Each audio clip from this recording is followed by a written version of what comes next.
Yine harika bir makinayla karşınızdayız. Karşımızda ECM Puristica.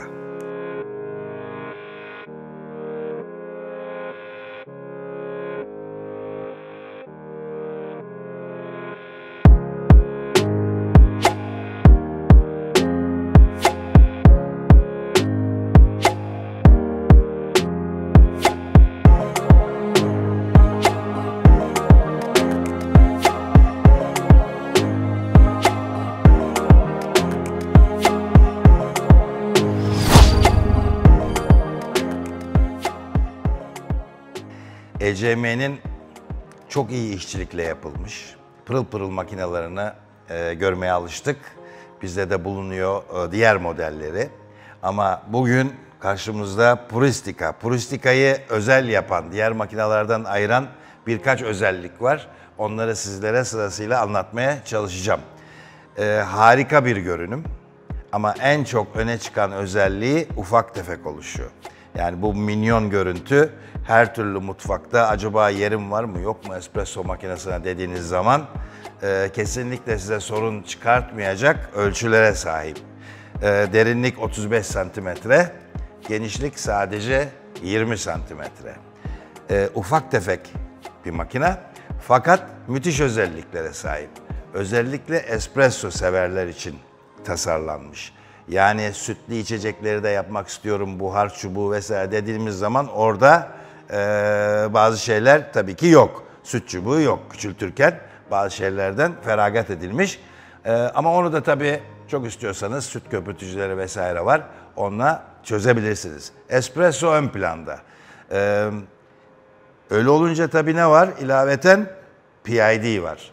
Burada görüyorsunuz ECM'nin çok şık bir minnacık ekranı var burada. Bu ekranda espresso ısısını yakinen takip edebiliyorsunuz. İster 93 derecede, ister daha alçak değerlerde, 90 derecelerde ya da biraz daha yüksek derecelerde espresso yapmanız mümkün. Bu imkanı sağlıyor bize ECM Puristica. Aynı ekran shut timer özelliğine dönüşüyor. Kolu kaldırdığımız andan itibaren böylelikle işte 25 saniye ya da 30 saniye espresso yapma süresini gözünüzle burada takip edebiliyorsunuz. Yani böyle ufak tefek bir makinede olmayacak özellikleri kendi bünyesinde barındırmış Puristica. Sadece bu mu? Tabii ki değil. ECM'nin kendine has FAEMA'ya atmış bir grup başlığı. ECM bunu daha da geliştirmiş. Mesela bu üst bölümde içeride bir çan oluyor. ECM'nin grup başlıklarının içerisi tamamen paslanmaz çelik. Paslanmaz çelik demişken espresso makinesinin içerisindeki ana sıcak su kazanı da boyları da paslanmaz çelik. 0,75 litrelik bir kazan var içeride. Bu ebat diğer modellerde de mesela ECM'nin Kaza modeli olsun ya da Classica modeli olsun yine aynı ebatta. Farklı olarak bu modelde neler görüyoruz? Ben şimdi öncelikle estetik kısmını anlatmaya çalışıyorum size, dış görüntüsünü. Çünkü her şeyden önce dış görüntüsüyle çok etkileyici bir makine. Biz tabii hemen yanına bu güzel açık krem renginin hemen yanına yakışabilecek bir de değirmen koyduk tezgahımızın üzerine. Değirmenimiz de gördüğünüz gibi Eureka Minion Single Dose serisi. Eureka bu Single Dose serisini özellikle bu modeli Oro olarak tanımladıkları ana bir kategorinin içerisinde bulunduruyorlar. Bu değirmeni daha sonra size ilave bir başka bir videoda anlatmak istiyoruz tabii ki. Ama şu anda biz çok yakıştırdık. Hem renkleri hem özellikleri. Buradaki işte ahşaplar ve değirmenin üstünde gördüğünüz ahşap hopper kapağı ile birlikte bizce nefis bir set oldu. Şimdi dış görüntüsünden bahsediyoruz. Krem modeli, bu Puristica'nın krem modeli. Çok açık renkli bir krem. Çok şık. Paslanmaz çelik ön taraf özellikler, işte bu metalin işlenmesi vesairesi mükemmel. Bu mükemmelliğin yanı sıra portafiltrelerde, ECM'nin portafiltreleri de genellikle çok güzel pırıl pırıl bir işçiliğe sahip. Sap ahşap Şu görmüş olduğunuz ilave ekipman su deposu. Biraz sonra bahsedeceğim. Ve kol espresso yaparken kullandığımız kol da aynı şekilde portafiltrede olduğu gibi aynı ahşap malzemeden tasarlanmış, dekore edilmiş. Şimdi portafiltreyi tekrar yerleştiriyorum. Su deposu. Biraz önce de bahsetmiştim. Makineyi küçültmek için tabii ki su deposunu ayrı bir yere almak gerekiyordu. Ve böyle şu görmüş olduğunuz şeffaf depo tamamen camdan yapılmış. Çok kolaylıkla üstündeki kapağını kaldırabilirsiniz. İstediğiniz gibi yıkayıp temizleyebilirsiniz. Makinenin yanında bulundurabileceğiniz gibi tam arkasına koyabilirsiniz. Diğer tarafa koyabilirsiniz.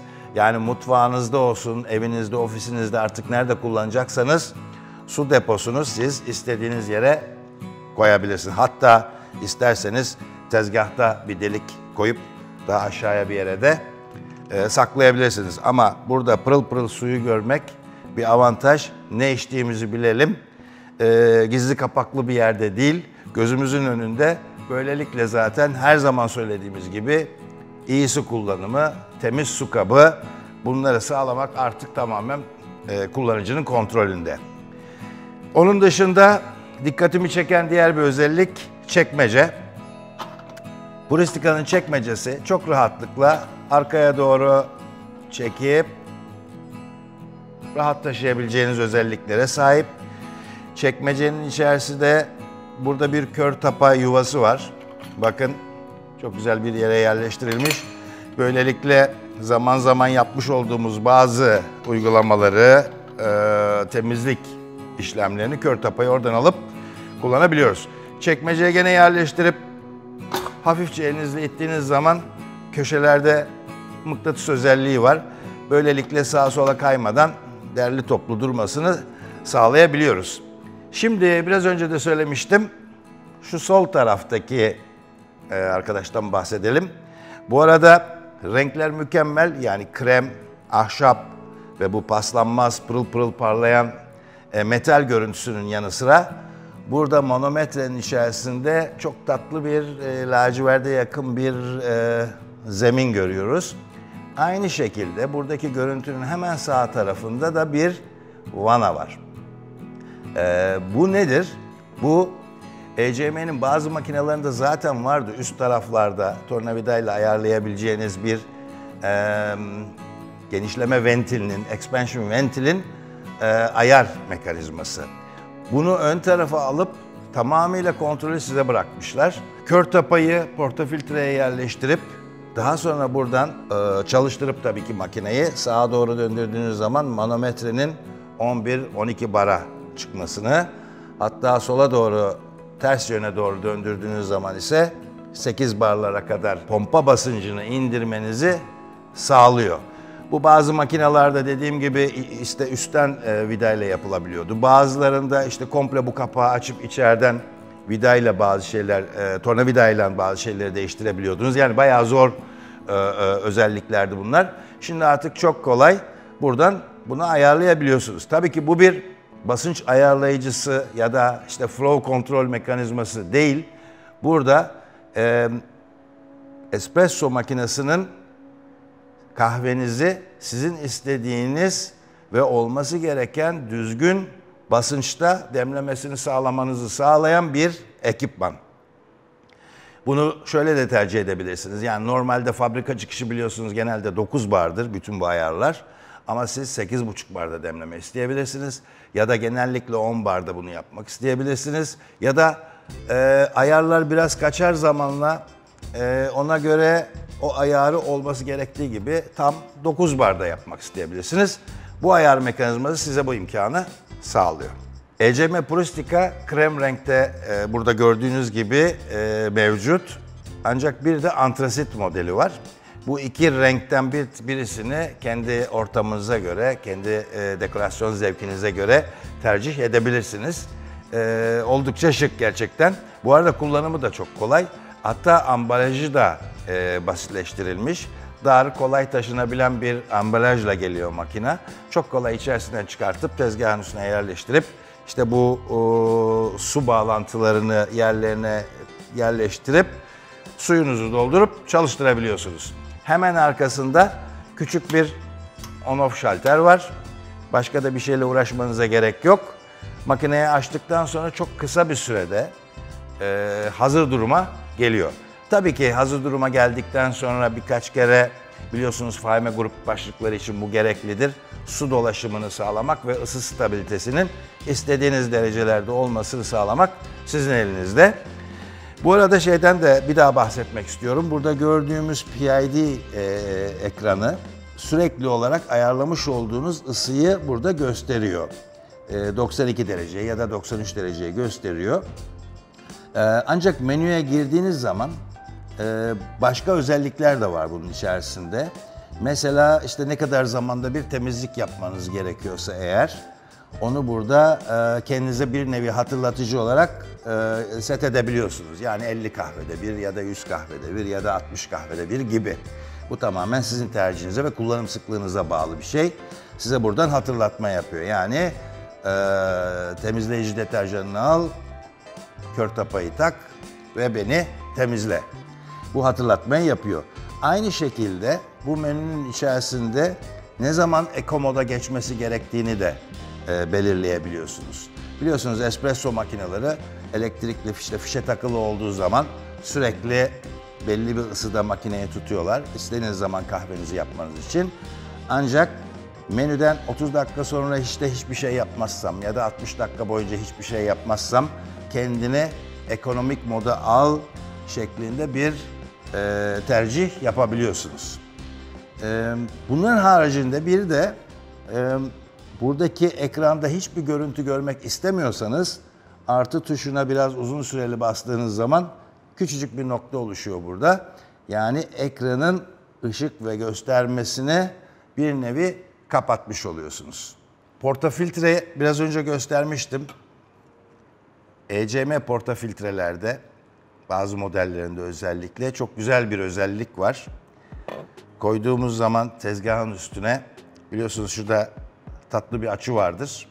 Ancak kahveyi koyduğumuz sepetin bulunduğu alan tekrar tezgaha paralel olarak düzlenmiş. Yani siz burada işte tamp yapacaksanız koyup rahatlıkla tamperinizle yukarıdan aşağı düz bir açı kullanabiliyorsunuz. Bu da ECM portafiltrelerin beğendiğimiz özelliklerinden bir tanesi.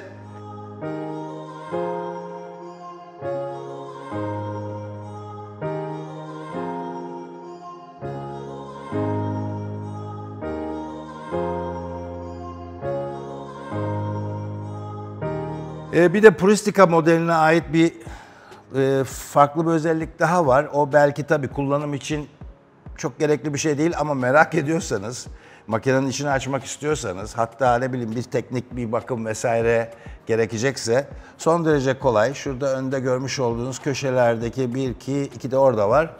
4 küçük alyan. Aynısı arka tarafta da mevcut.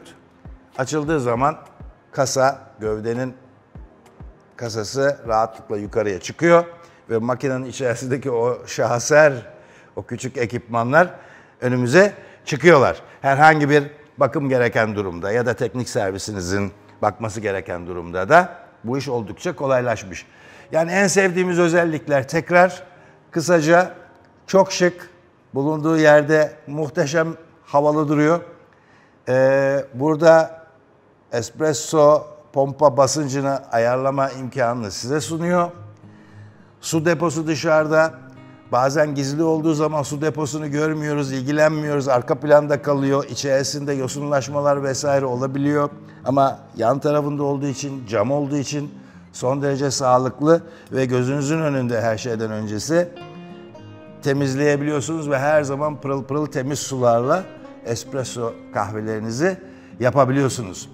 Küçük olmasına rağmen PID göstergesi var, çok önemli espresso için ve shut timer var. O da çok önemli. Bütün videolarımızda zaten anlatıyoruz. Bu iki özellik Faime Grup başlığı, ufak tefek oluşu, su deposu ve kolay bakımı olan bir makine. Şıklığı da bunun üstüne adeta onu muhteşem hale getirmiş. Efendim bugünlük bizden bu kadar. Yakından görmek istiyorsanız her zaman Espresso Perfetto Kavacık mağazamıza, showroom'umuza sizleri bekliyoruz.